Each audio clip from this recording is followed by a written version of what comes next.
প্ৰথমতে আপোনালোকৰ চেনেলক মই সশ্ৰদ্ধ প্ৰণাম আৰু ধন্যবাদ জনাইছোঁ। আপোনালোকে ইমান কষ্ট কৰি আমাৰ ওচৰলৈ আহিছে। তো আমাৰ ইয়াতে আমাৰ শনি মন্দিৰৰ 24তম প্ৰতিষ্ঠা আৰু পূজা আজি। একচুৱেলি কিছুমান মানুহৰ ইয়াতে এটা কণ্ট্ৰভাৰ্চি আহিছে যে শনিবাৰে নোহোৱাকৈ শনি পূজাটো কিয় হৈছে। ঠিক আছে, একচুৱেলি শনি মহাৰাজৰ জন্ম যিটো শাওণ মাহৰ অমাৱস্যা তিথিতহে শনি মহাৰাজৰ জন্ম হয়। সেই জন্ম দিৱসটো শনিবাৰে পৰিলে শনিবাৰে পূজা হয়। আজি বুধবাৰ পৰিছে, সেইকাৰণে আমাৰ পূজাটো বুধবাৰে হৈছে। এইটো হৈছে ফাৰ্ষ্ট কথা।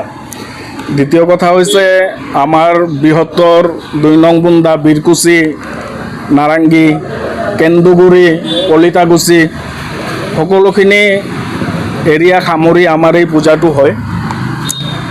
সমূহ ভক্তপ্ৰাণ ৰাইজৰ বিপুল সহানুভূতি আমি পাওঁ, সেই মৰ্মে আমাৰ পূজাটো হয়।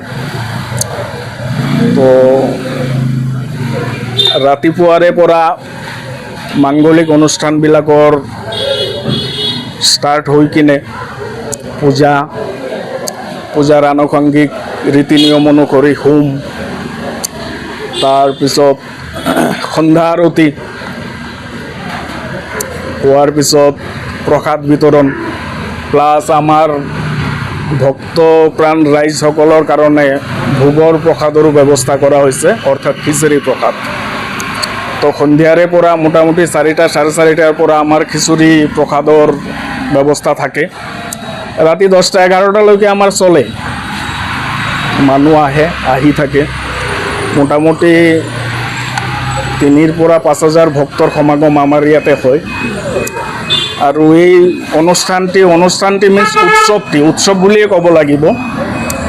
আমি যদিও এটা কমিটিয়ে পৰিচালনা কৰোঁ, কিন্তু আমাৰ গোটেই তত্ত্বাৱধানত আমাৰ ইয়াৰে বয়োজ্যেষ্ঠ নাগৰিকসকল আছে আৰু গোটেই ৰাইজৰ সহায় দান বৰঙণিতহে আমাৰ অনুষ্ঠানটি কৰা হয়।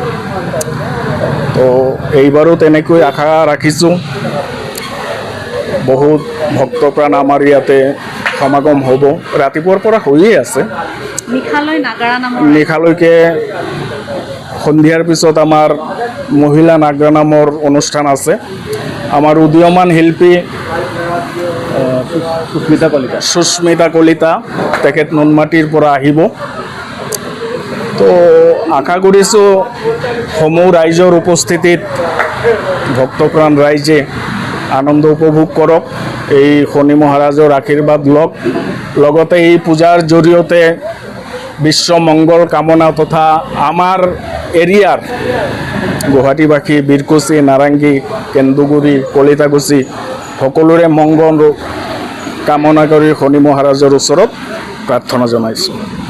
দাদা, এনেই কোৱা হয় যে শনিয়ে ধৰিলে ৰক্ষা নাই, শনি যাৰ তাতে লম্ভে তাৰ কিন্তু মানে ৰক্ষা নাই আৰু। তো গতিকে এই যে শনি পূজা আমি কৰি আছোঁ, শনি নালাগিবৰ কাৰণে নে লাগিবৰ কাৰণে? মানুহৰ এইটো ভুল ধাৰণা। শনি হৈছে বৰ সহজ সৰল দেৱতা। ঠিক আছে, শনি হৈছে দাতাৰ অধিকাৰী। শনিয়ে যাক দেই সি ৰাখিব নোৱাৰে, ইমানেই দিয়ে। তে দিয়া নিয়াৰ কেপাচিটিটো হৈছে আপোনাৰ ওপৰত। আপুনি পাবলৈ হ'লে কৰিব লাগিব, নকৰিলে আপুনি নাপায়। বা এটা তেনেকুৱা কথা আছে, নকৰি যিয়ে পাব বিচাৰে তাৰপিছত বোলে দুখ হৈ আহে। সেইকাৰণে শনি মানে কি? শনি হৈছে ট্ৰুথত থকা, সতত থকা দেৱতা। আপুনি সৎ কাম কৰিব, গুৰুজনক শ্ৰদ্ধা কৰিব, মা দেউতাক শ্ৰদ্ধা কৰিব, কাকো বেয়াকৈ নক'ব। আমাৰ ইউজুৱেলি দেখা যায় লেবাৰ এটা আহিলে তাক আমি সেই লেইছেই কৰোঁ। শনিয়ে বৰ বেয়া পায়। আপুনি চবকে মৰম ভাৱত ৰাখক। যথাযোগ্য যাৰ স্থানত আপুনি সন্মান দিয়াটো হৈছে শনিয়ে বিচাৰে। সেইখিনি কৰিলে আমি পাবলগীয়া এইটো অট'মেটিকে পাম। শনিয়ে কাকো নধৰে, এইটো মিছা কথা। আৰু শনি যিমান দেৱতা আছে সব দেৱতাৰ ভিতৰত শনি হৈছে বৰ সহজ কথা। শনিৰ কৃপা এনাই পাব যদি আপুনি ভাল কাম কৰি থাকে, আৰু যদি নকৰি যিমানে শনি পূজা নকৰক কিয় আপোনাৰ একো নহয়। একচুৱেলি তাৰ চাওক, মন্দিৰত তেনেকৈ আমাৰ মন্দিৰটো যে কৰিছোঁ বৰ ডাঙৰ ফাণ্ডত মন্দিৰটো আমাৰ হোৱা নাই। মন্দিৰটো অকণমান সৰু ইয়াতে আছিলে, এই ৰিচেণ্টলি আমি এইটো কৰিছোঁ। মেক্সিমাম ডোনেট, মানে 100% ডোনেট। কোনোবাই গ্ৰিল দিছে, কোনোবাই টিনা দিছে, কোনোবাই আমাৰ প্ৰতিমা দান কৰিছে, কোনোবাই টাইলছ দিছে। তেনেকুৱা মন্দিৰ ফাণ্ড বুলি তেনেকুৱা নাই। সৰু সৰু ল'ৰাবিলাক, আমিও তেনেকুৱা ডাঙৰ বিজনেছমেন নহয়, সৰু সুৰা মানুহবিলাকে আমি মন্দিৰটো চলাই আছোঁ। তো আমি তেনেকৈ ইণ্ডিভিজুৱেলি মন্দিৰৰ ফালৰ পৰা ডোনেট কৰিব পৰা অৰ্থ আমাৰ নাই। কিন্তু এনাই যিসকল আহিছে দান বৰঙণি ল'বলৈ, তেওঁলোকক যথাসাধ্য আমি দিছোঁ, পাৰ্চনেলি দিছোঁ। যেনেকুৱা যিমান পাৰা যায় তেনেকুৱা আমি দিছোঁ। আৰু ৰিচেণ্টলি শুনিছোঁ আমাৰ সন্মানীয় CM মহোদয়ে কৈছে যে দান বৰঙণি ইমানেই উঠিছে বেলেগে নিদিলেও এতিয়া প্ৰব্লেম নাই। তেখেতৰ কথাটো মই কৈছোঁ, এনাফ হৈছে, বেলেগে নিদিলেও আমাৰ এতিয়া প্ৰব্লেম নাই। একচুৱেলি হৈ গৈছে, আমাৰো বৰ বেয়া লাগিছে। তাতে নহয় আমাৰ ইয়াতেও হ'লে আমাৰো বেয়া লাগিলে হয় তেনেকুৱা। এতিয়া প্ৰাকৃতিক দুৰ্যোগৰ ওপৰততো কাৰোৰো হাত নাই, মিনিষ্টাৰৰো হাত নাই, ওপৰৱালাৰে হাত অনলি। ওপৰৱালাই যি কৰিছে, এটা কথা সদায় মনত ৰাখিব, ভগৱানে যাক যেতিয়া যি কৰে ভালৰ কাৰণেই কৰে। কিন্তু এইটো কথা ক'বলৈ বেয়া লাগে যে তেওঁলোকৰ পানীয়ে ঘৰ উটুৱাই নিছে, কিবা কৰিছে। মই আকৌ ক'লোঁ ভালৰ কাৰণে কৰিছে, কাৰণ গীতাত শ্ৰীকৃষ্ণই কৈছে মোৰ ইচ্ছাৰ অবিহনে গছৰ পাত এডালো নলৰে।